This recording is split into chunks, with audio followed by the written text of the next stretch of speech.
Hola y bienvenidos a este tercer programa de biografías esenciales. En esta ocasión lo voy a dedicar a Harrison Ford.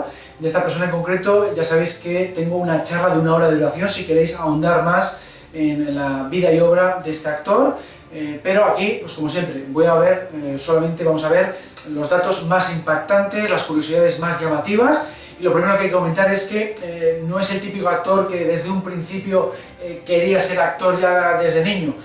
No, es una persona que al principio lo primero que quiso ser era carbonero, curiosamente. Él de niño le gustaba mucho la persona que le traía carbón a casa y le gustaba ese trabajo físico solitario de simplemente transportar el carbón a casa, ¿no? Con el paso de los años seguía teniendo también unas ambiciones un tanto extrañas, ¿no? Por ejemplo, en tiempos de la universidad, para sacarse dinero y poder pagarse un poco sus caprichos, le gustó ser estanquero y pensaba que se iba a dedicar a ello porque el tema de los estudios los llevaba fatal. Estaba suspendiendo las asignaturas de su carrera de humanidades, no había manera, llegó a deprimirse de tal forma que incluso se encerró un par de días en su habitación comiendo lo mínimo y estando fatal, hasta tal punto que se quedó sin fuerzas y no podía ni abrir la puerta de su habitación y se volvió a gastar en su habitación otro par de días.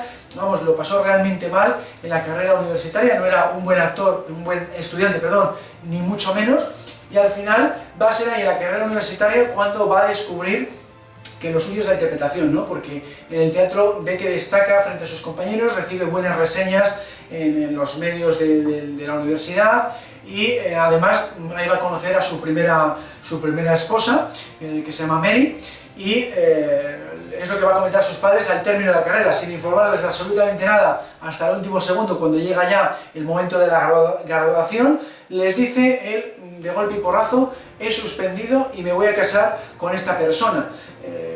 Les dejó a cuadros, pero es lo que hizo. Se dedicó en un principio a un pequeño teatro, le fue más o menos bien. Además ahí practicó ya sus habilidades de carpintería, que es algo que se va a dedicar profesionalmente después. Le gusta mucho ese tipo de trabajos manuales, porque hace un poquitín los decorados de esas funciones de teatro, pero con el que aprende un poquitín teatro en ese teatro, que le sirve un poquitín también para aprender sus dotes interpretativas, le ve con potencial para ser algo más que eso, ¿no? Entonces le dice: yo te puedo llevar a Hollywood, te puedo meter un poco ahí, seguir enseñando, y le mete en un programa, vamos a decir, de jóvenes promesas, y creo recordar que era de Columbia, y le va a costar mucho iniciar su carrera, porque no le ven para futura estrella, su calidad no es especialmente buena, los castings se pone muy nervioso y fracasa en ellos porque es un poquitín tímido. Además su aspecto es más de hippie en esa época, no es la típica estrella que va bien peinada, bien arreglada, viste un poquitín, ya digo, en plan hippie. El peinado tampoco es el que debería corresponder a una estrella de Hollywood de la época. No saben dónde cuadrarle a la hora de asignarle papeles, empieza a hacer prácticamente cameos o papeles de una sola frase y no hay manera, ¿no? Su carrera no despega, y como no le da para vivir y para mantener a su familia, porque ya aquí ya empieza a tener hijos, me tengo que poner carpintero, que es lo único que se me da bien. Empieza a estudiar carpintería cogiendo libros de bibliotecas, y la verdad es que se le da tan bien que le empiezan a llevar estrellas de Hollywood, ¿no? para arreglarle cosas en sus casas, y a partir de ahí le empiezan a llamar el carpintero de las estrellas, porque tiene muchísimo éxito, y eso le permite acceder a castings, porque claro, a raíz de trabajar en casas de estrellas, oye, pues preséntate a este casting, pues vete a esta otra, o le invitan a fiestas de estrellas con las que oye acerca de castings, pero pierde oportunidades tremendas, ¿no? Por ejemplo, El Graduado era una película que le podía haber dado la fama, como le pasó a Dustin Hoffman, que es el que hizo esa película, pero no lo consiguió porque se ponía nervioso en los castings, ¿no? Entonces es una persona que, en comparación con otras, tardó mucho en alcanzar la fama, porque a lo mucho hizo American Graffiti, pero su papel no le permitió, ya digo, alcanzar la fama, como sí le pasó igual a Ron Howard, a Richard Dreyfuss. Es un papel más escueto, y quitando ese papel, en los primeros años no hay mucho más que destacar, aunque trabaja con grandes directores, pero ya digo, son papeles de pocos minutos en pantalla, de 1 o 2 frases, y al final la que realmente le da la fama es ya en el año 77 Star Wars, pero ella tiene 35 años. Realmente hasta se burlaban un poco de él, Mark Hamill y Carrie Fisher, porque era el mayor, ¿no? Con 35 años, cuando Mark Hamill y Carrie Fisher pues tenían eso, 18, 20 años, ¿no? Es distinto, ¿no? Muy diferente. Entonces, eso es un poco a grandes rasgos cómo es los orígenes de Harrison Ford, que tuvo que hacer un poquitín de todo, hasta una película del oeste hizo, un par de producciones del oeste de cine y televisión, para sacarse los cuartos, porque no había manera. Su casa, de hecho, era muy pobre, tenía hasta en el baño tenía una cortina en vez de puerta y un agujero en el suelo del salón, o sea, vivía muy mal porque no le salían papeles en condiciones y encima rechazaba los que no los consideraba adecuados. Él tenía, vamos a decir, ciertos límites y no quiso hacer anuncios de televisión, aunque pagaban una fortuna, porque decían, no me van a tener en cuenta para ser estrella seria, y rechazaba anuncios de dentríficos o lo que hacía falta para que su carrera despegara en condiciones. También había un papel por ahí de series de televisión que igual tenía un humor muy negro o que igual era poco ético, además lo rechazaba. Él vivió muy mal con su esposa y sus hijos en esos primeros años, a duras penas, tirando, ya digo, de carpintería para sobrevivir, porque él quería triunfar en condiciones, llevar una carrera en condiciones. Y eso es el primito de Star Wars, y aquí hay que comentar que estuvo a punto de rechazar Star Wars porque no lo había nada claro. Era muy poco sueldo, no sé si fueron $10.000, y tenía que ir a Londres, pagarse allí el alquiler durante 3 meses, y encima la película en sí no le convencía, porque las películas del espacio no le llaman la atención, es un género, el de la ciencia ficción, que no le llama. Es verdad que en su filmografía tiene muy poquito de este género, y encima, al leer el guión, como que no, que era muy raro, ¿no? Lo que opinaba un poco todos los del equipo y del reparto. O lo veían o muy infantil o muy raro en general, porque sí, que si Chewbacca, que si los droides, el hiperespacio, una serie de conceptos que no lo veía claro. Había muy poca gente en el equipo que decían esto va a triunfar, ¿no? Y Harrison Ford estaba en ese grupo mayoritario. La única que lo ve con buenos ojos en este caso, o uno de los pocos, era precisamente su esposa Mary, que dijo, no, ponte a hacerla, que puede estar bien, y además que es que pues igual puede despegar tu carrera, ¿no? Porque es que estás rechazando además tantas producciones que igual con esta triunfas. Bueno, pues gracias a Mary tuvimos a Harrison Ford como Han Solo, porque se animó finalmente a firmar el proyecto y lo hizo. Y curiosamente, el que más le veía como Han Solo era Fred Ross, que era un amigo suyo, que era agente de casting y productor, porque realmente Lucas no le había contado con él, no contaba con él porque Lucas tenía como norma no contar con gente que ya había contado con ella. Entonces, como le había tenido American Graffiti, no había pensado por él en absoluto para Han Solo. Había probado con Christopher Walken, con otro tipo de actores, había hecho un casting enorme, pero Harrison Ford estaba descartado ya de primeras. Bueno, pues Fred Ross se lo había propuesto a Lucas le había dicho que no.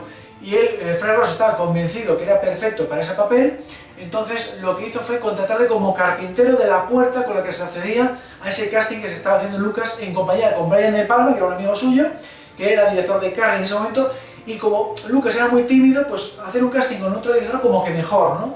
Entonces estaban haciendo el casting a la vez de esas dos películas, y así pues estuvimos unos cuantos meses a ver a quién escogemos.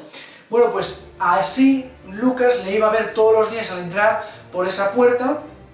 Richard Dreyfuss, que vio esta táctica, se puso como compañero de carpintero de Harrison Ford para ver si podía también hacer esa casting, pero no le funcionó la jugada, y gracias a eso, en un momento dado de desesperación, Lucas no había manera de encontrar a Han Solo, le pidió a Harrison, oye, por favor, ¿puedes echarme una mano con el casting para leer las líneas de Han Solo? Y ahí ya sí que lo vio en esas pruebas, que joder, que es que lo abordaba, lo hacía muy bien, le pegaba ese personaje, ese toque chulo, ¿no?, que tiene el personaje, y le metió en esa fase final con Mark Hamill y Carrie Fisher, y fue ese grupo el ganador, ¿no? Había otro grupo por ahí, que era, ya digo, el otro finalista era Christopher Walken como Han Solo, los otros dos, no sé si eran Son Jones, que era uno de los finalistas para Carrie Fisher, y el otro, no recuerdo el nombre del otro actor que iba a interpretar a Luke Skywalker, y eran los dos grandes grupos finalistas, y no, al final pues vio claro que funcionaban muy bien estos tres actores juntos, y ahí empezó la película, digamos, ¿no? Al final pues fue, como sabemos, todo un éxito, y Harrison, eso sí, temiendo que aquello fuera a fracasar, fue el único de esos tres que no firmó por las 3 películas, fue firmando película a película. Y por eso Lucas decidió dejarle congelado en carbonita en El Imperio Contraataca, porque no veía que Harrison fuera a firmar por la tercera, no, tenía muchísimas dudas porque sabía que no le gustaba el género y al final él en la elección del Dr. Lily no la tenía previsto, él pensaba que le iba a dejar ahí muerto, dependía muchísimo del actor. Bueno, pues al final Howard Kazanjian le preguntó, el productor del Dr. Lily le preguntó, oye, ¿qué vas a hacer con Han Solo? Y le dijo Lucas, no creo que vaya a participar Harrison Ford, pregúntale a ver. Y Harrison Ford le dijo que sí, que le había gustado, cómo había quedado, había triunfado de nuevo en Imperio Contraataca en taquilla y participó. No es como Mark Hamill y Carrie Fisher que firmaron por las 3 y en consecuencia cobraron, digamos, menos dinero. Harrison Ford pudo pedir algo más porque iba firmando película a película. Él era muy bueno para los negocios, firmaba muy buenos contratos para cada una de sus películas. Y en este caso, pues le digo, también quería participar en películas que fueran bien en taquilla y se asegura un poco eso, ¿no?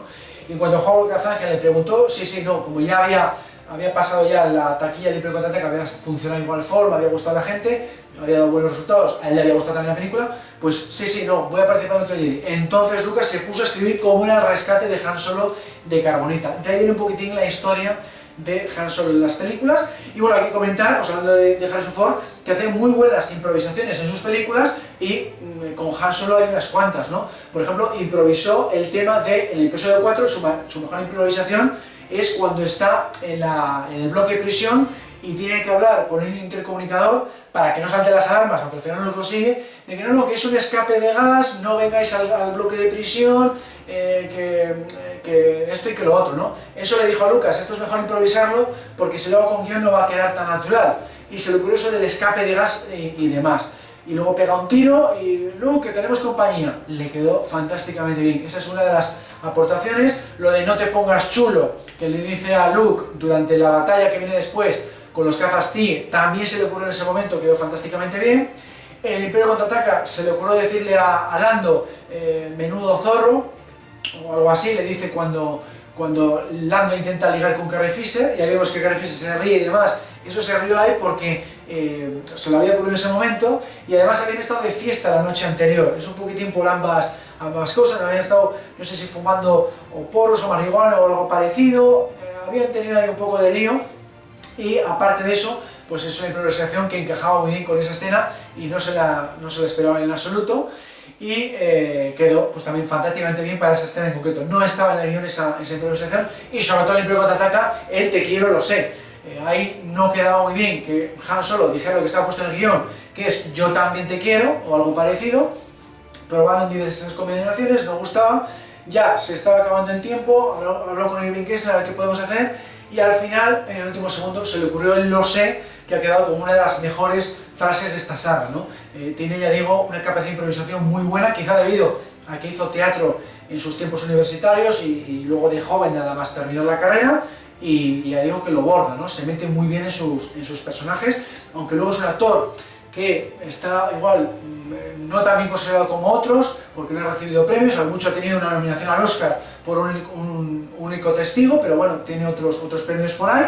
Yo le tengo mejor estima quizá, le veo mejor de lo que le suelen poner, a mí me gusta mucho cómo hace sus personajes y de hecho me anima a ver muchas de sus películas por él, lo típico que voy a ver esta película porque la hace Harrison Ford, a mí me gusta muchísimo.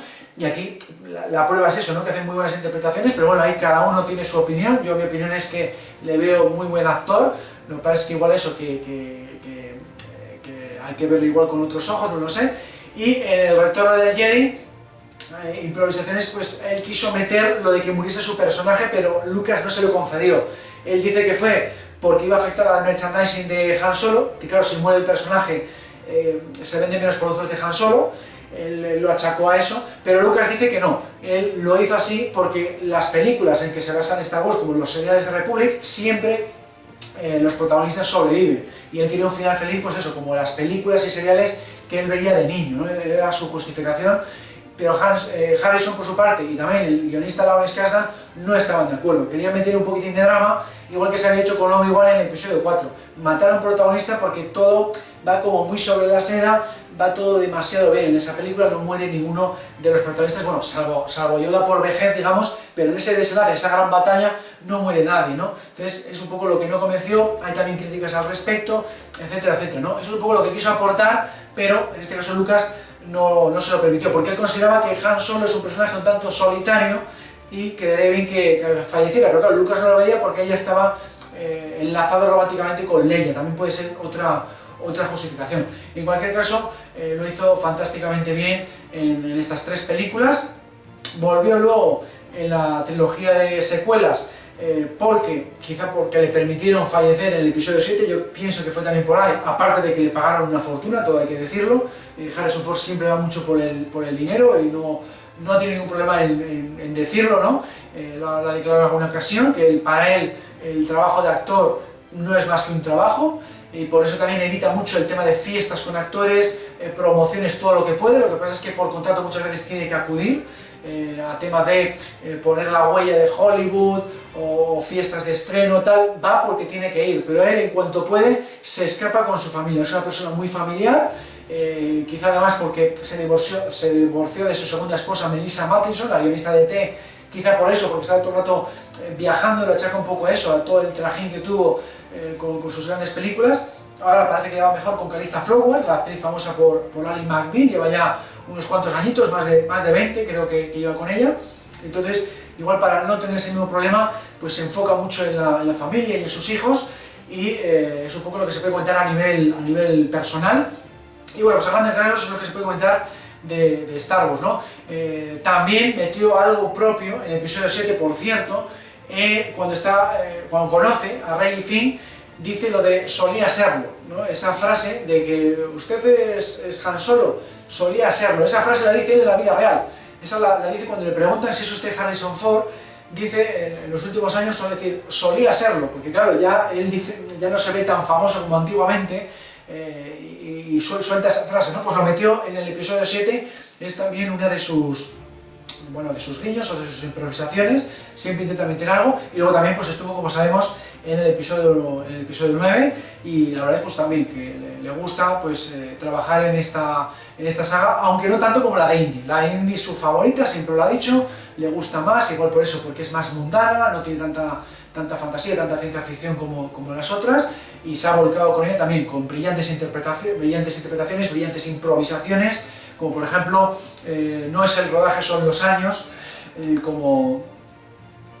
revés, no son los años, es el rodaje, que dice la primera película de Indy, esa frase es suya. Improviso sobre la marcha, otra frase suya de Raiders, de Busca de la Perdida, tiene algunas frases de estas en la saga de Indy, que lo hace fantásticamente bien también, es un personaje que le ha dado muchísima fama, en algunas encuestas incluso está considerado el mejor héroe de todos los tiempos, taquillas enormes, en fin, aquí hizo un trabajo muy bueno, también se preparaba físicamente para el personaje, entrenó el tema del látigo con un entrenador personal, se le ocurrió mucho en pocas palabras, y todo el trabajo de doble lo intentaba evitar al máximo que le doblasen, hacía muchas escenas él mismo, en consecuencia tuvo algún que otro problema, por ejemplo el Templo Maldito se lesionó la espalda, tuvo una hernia discal por montar tanto en elefante, y entonces le tuvo que doblar ahí mucho Vic Armstrong en consecuencia, porque se alejó del rodaje 6 semanas para poder recuperarse con un tratamiento de enzima de papaya muy complicado, pero luego regresó y pudo rodar otro tanto de la película, con mucha acción por su parte, y eso es algo también que hay que agradecerle, ¿no? Que no tiene tanto de dobles como otros actores, que se le ve montando a caballo, saltando todo lo que se pueda, aunque claro, pues hay escenas que no puede hacer, como arrastrarse debajo del camión, ¿no? de la primera película de Indy, eso ya lo tuvo que hacer Terry Leonard, uno de los mejores especialistas del sector, porque ya tiene riesgo mortal incluso. Pero que es una persona que se vuelca mucho con sus personajes, estudia personajes que se parezcan a él para hacer una mejor interpretación, como por ejemplo en El Fugitivo, que estudió a un cirujano durante varios meses para ver cómo se mueven los cirujanos, cómo mueven las manos y tal, para que salirle una interpretación muy buena. Es una de sus películas, por cierto, míticas de su filmografía, porque además es un gran taquillazo, una de sus mejores taquillas de los años 90, y en fin, es un poquitín lo que se puede comentar a grandes rasgos, ¿no? Que intenta elegir papeles siempre diferentes, estudia muy bien sus personajes antes de meterse con ellos, ha recibido premios y nominaciones, aunque es verdad que no ha llegado al Oscar, solamente fue nominado al Único Testigo, pero tiene otros premios. Tiene además un premio a la taquilla, a la estrella más taquilla del siglo XX por el tema ese de Star Wars e Indiana Jones, que lo recibió en los años 90. Y pues es una filmografía espectacular, pues mucho más potente que por desgracia Mark Hamill y Carrie Fisher, que no tuvieron esa suerte, ¿no? Se ha sabido labrar una carrera muy buena. En los últimos años es verdad que ha bajado bastante, no ha tenido tanta suerte con la taquilla, salvo quizá esos casos muy concretos, sobre todo Indy y Star Wars, eso siempre la ha acompañado, pero ha hecho un poquitín de todo, ha hecho doblaje de documentales, doblaje de alguna que otra cinta de animación, como por ejemplo Mascotas. En fin, un trabajazo yo creo que espectacular, y en el caso de Star Wars, pues eso, el personaje de Han Solo ha sido impresionante y es un poco el homenaje que hay que darle de cara a la franquicia de Star Wars, es eso, ¿no? El haber hecho el personaje de Han Solo tan bien y con esas fantásticas aportaciones y esas fantásticas improvisaciones, ¿no? Bueno, pues con esto termino este reportaje sobre biografías esenciales, espero que os haya gustado y nos seguimos viendo en Taller Skywalker.